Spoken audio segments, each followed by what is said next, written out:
2016 में। Okay done. अब question number 8 हम पढ़ते हैं और आपको ये पता चलेगा कि क्वेश्चन नंबर 8 और 7 देखने में अलग अलग लग रहे हैं पर सेम सिनेरियो बन रहा है उसमें, ठीक है, सेम चीज़ है। इसको मैं आपको इसके थ्रू दिखाऊंगी। मेरे पास यही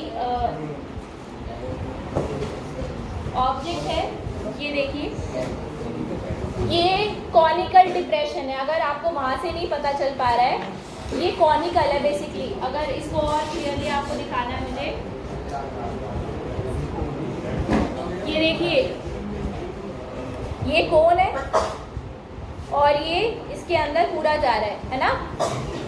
इसमें से हमने इसे निकाल लिया, ये क्या बन गई अंदर डिप्रेशन जो बनी है, ये क्या है, कॉनिकल डिप्रेशन।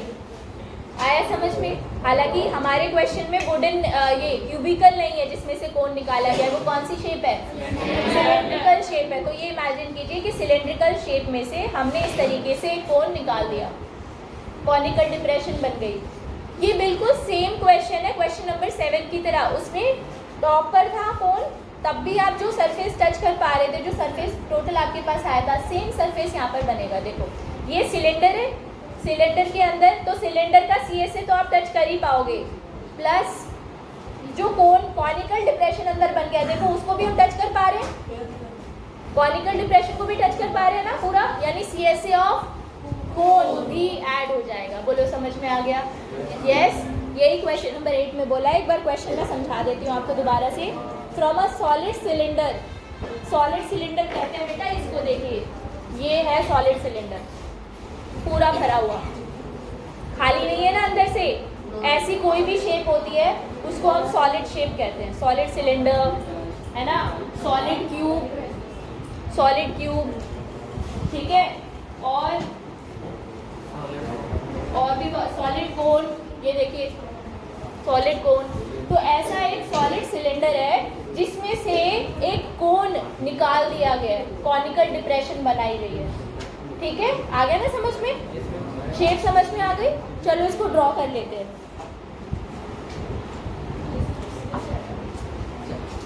मैं इसी में बना के दिखा रही हूँ। सेम सिलेंडर के अंदर हमने क्या किया है, पहले कोन ऊपर था, अब हमने उसको अंदर से, अंदर सरफेस बना है उसका, कॉनिकल सरफेस अंदर बन गया। यही क्वेश्चन, ठीक है ना?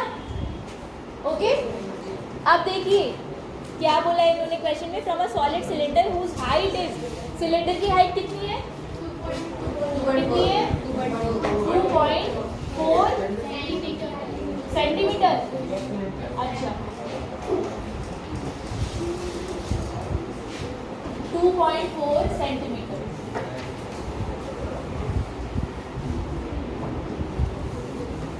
ठीक है। इसके बाद क्या बोला है क्वेश्चन में, और बताओ क्या दिया हुआ है, डायमीटर दिया हुआ है। किसका डायमीटर दिया हुआ है, सिलेंडर का। कितना दिया हुआ है, 1.4 सेंटीमीटर, ठीक है, डायमीटर ऑफ द सिलेंडर। मुझे बताओ क्या डायमीटर, सिलेंडर का डायमीटर और कोन का डायमीटर सेम बताया हुआ है इन्होंने? Yes, a conical cavity of the same height, इसलिए मैंने नीचे तक बनाया इसको। जितनी हाइट सिलेंडर की है उतनी ही परपेंडिकुलर हाइट कोन की भी है, same height and same diameter. Is hollowed out, hollowed out मतलब निकाल दिया गया है, उस हिस्से को खाली कर दिया गया है, ठीक है। Find the total surface area of the remaining solid to nearest centimetre square. तो आपको सरफेस एरिया निकालना है रिमेनिंग सॉलिड का। It's very easy. बाहर से तो वो आपको लगेगा पूरा, कैसा लगेगा बताओ, बाहर से कौन सी शेप दिखेगी आपको, पता चलेगी, सिलेंडर बाहर से ही लगेगा बिल्कुल सिलेंडर, यानी सी ऑफ सिलेंडर में प्लस करना है। फिर जब आप अंदर की तरफ हाथ लगाएंगे, अंदर वाला सरफेस देखेंगे तो वो कैसा होगा, कॉनिकल, है ना? आ गया समझ में? तो C plus C of cylinder plus C of cone, ये ऐड करना है। ये क्या है, surface area of the remaining solid.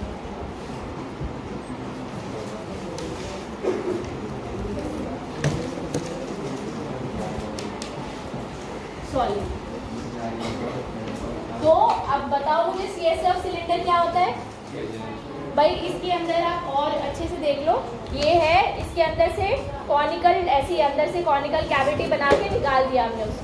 बाहर से तो ये सिलेंड्रिकल ही लग रहा है ना, लेकिन जब यहाँ से देखोगे अंदर, इसके अंदर देखोगे जो हॉलो बना है उसको छुओगे, वो कैसी शेप है, वो है कॉनिकल डिप्रेशन। ठीक है, तो यही हमने यहाँ पे यूज किया है, CSA of cylinder plus CSA of core.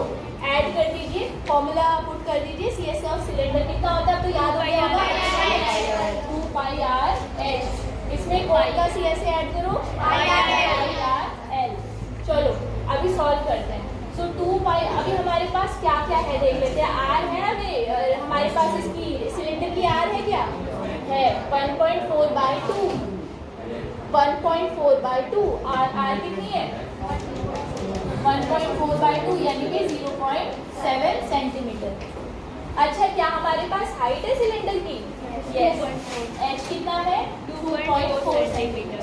अच्छा, क्या हमारे पास कोन की स्लैंट हाइट है, कोन की रेडियस है, कोन की रेडियस नहीं है, कोन की रेडियस सेम है जितनी सिलेंडर की है, पर क्या कोन की स्लैंट हाइट हमारे पास है, नहीं है। कोन की परपेंडिकुलर हाइट हमारे पास है, यानी कि अगर कोन की हम बात करें, कोन स्लैंट हाइट, तो वो आप कैसे निकालोगे बेटा। मैंने आपको बताया था L का फॉर्मूला क्या होता है, L निकालने का √r² + h², याद आया है ना, √r² + h²। तो r कितना है 0.7 इसका स्क्वायर प्लस h कितना है 2.4। एक्चुअली इसका आंसर 2.5 आएगा, क्योंकि मुझे तो ट्रिपलेट याद है 7, 24, 25, वो वाला ट्रिपलेट इसमें अप्लाई होगा। लेकिन आप इसके थ्रू निकालेंगे, पाइथागोरस थ्योरम के थ्रू। अगर टाइम कम है तो डायरेक्टली आंसर निकाल सकते हो। आपको याद ही होगा ये वाला ट्रिपलेट मैंने बताया था कि अगर आपके पास h और r 7 और 24 हो, तो ऑब्वियसली जो स्लैंट हाइट निकलेगी, जो हाइपोटेनस निकलेगा ट्राइंगल का, वो 25 होगा। तो यहाँ पे इनमें डेसिमल लगा एक प्लेस के बाद पीछे से, तो इसमें भी पीछे से एक प्लेस के बाद डेसिमल लगेगा। फाइनल आंसर यही होगा इसका L का। यहाँ से कैलकुलेट करना है आपको, तो यहाँ से कर लो 0.7 का स्क्वायर जो होगा वो होगा 0.49। 7 का स्क्वायर 49 होता है ना, तो 0.7 का स्क्वायर हो जाएगा 0.49। स्क्वायर हुआ है इसलिए डेसिमल भी पीछे से 2 प्लेस के बाद लगेगा। प्लस 2.4 का स्क्वायर कितना होगा, 24 का स्क्वायर होता है 576। याद है, अगर नहीं याद है तो मल्टीप्लाई करके निकाल लेना ये 2.4 का स्क्वायर कितना होगा। आंसर आएगा यहाँ पे 5.76। दोनों को ऐड करोगे ना तो आपको मिलेगा अंडर रूट के अंदर L की वैल्यू मिलेगी √6.25। यही आ रही है, ऐड करके देखना यही आएगा।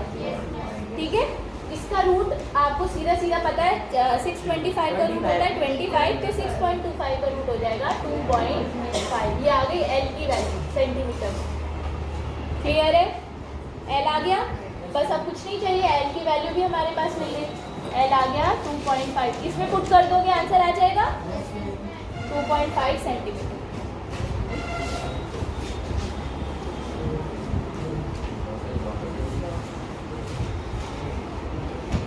अभी एक चीज रह गई है, हाँ एक चीज रह गई है, यस बेस रह गया। ये खुला हुआ सिलेंडर नहीं था, हॉलो नहीं था वो, हाँ हॉलो नहीं था, सॉलिड सिलेंडर था।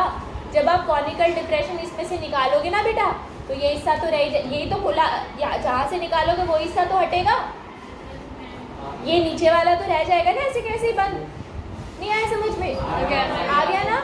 इसमें से जब आप कौन इमेजिन करो, वो आइसक्रीम नहीं खाते हम, आइसक्रीम खाते हैं, वो कुल्फी वाली आइसक्रीम जो होती है, तुमने पता नहीं खाई नहीं खाई, वो इमेजिन करो कि वो किसी ऐसे सिलेंड्रिकल ब्लॉक में से निकाले अगर उसे, तो उसका नीचे का पोर्शन तो फ्लैट ऐसे ही रह जाएगा ना, यहीं से तो वो खाली होगा, जो पूरा ऐसे निकालेगा वो कंप्लीट, ये वाला सर्कल ही तो जाएगा, ये वाला सर्कल तो रहेगा।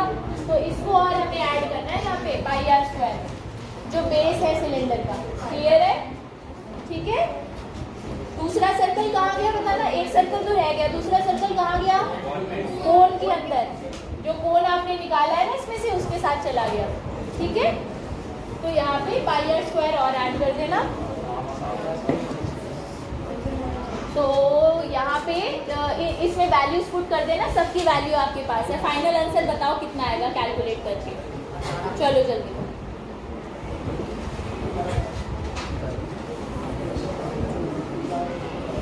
फाइनल आंसर बताइए, पुट कीजिए वैल्यू सबकी। ये हो जाएगा आपका, अगर मैं वैल्यू पुट करूँ यहाँ पे 2 इंटू पाई, पाई की वैल्यू दी हुई है क्या 3.14 या कुछ नहीं, 22/7, 22/7 into r is 0.7 into h 2.4 plus pi r l 22/7 into r 0.7 into l 2.5 plus pi r square 22/7 into r 0.7 into 0.7। देखो अगर आर सेम है ना तो फिर आप उसे कॉमन भी रख, पाई और आर को आप कॉमन भी ले सकते हो, है ना, जल्दी कैलकुलेशन हो जाएगी। इसे भी कितना आ रहा है 17.6, यही आ रहा है क्या सबका, चेक करो बेटा।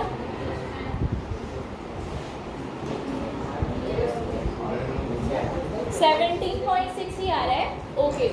अब इन्होंने नियरेस्ट कंप्लीट बोला है, कंप्लीट करने के लिए इसे होल नंबर बनाना क्या होगा बताओ, 18, यानी लगभग 18 सेंटीमीटर स्क्वायर के ये बराबर होगा। ठीक है, आ गया समझ में, लगभग 18 सेंटीमीटर स्क्वायर के ये बराबर होगा। चलिए अभी लास्ट क्वेश्चन रह गया इस एक्सरसाइज का, वो और डिस्कस कर लेते हैं। पहले इसे नोट कीजिए।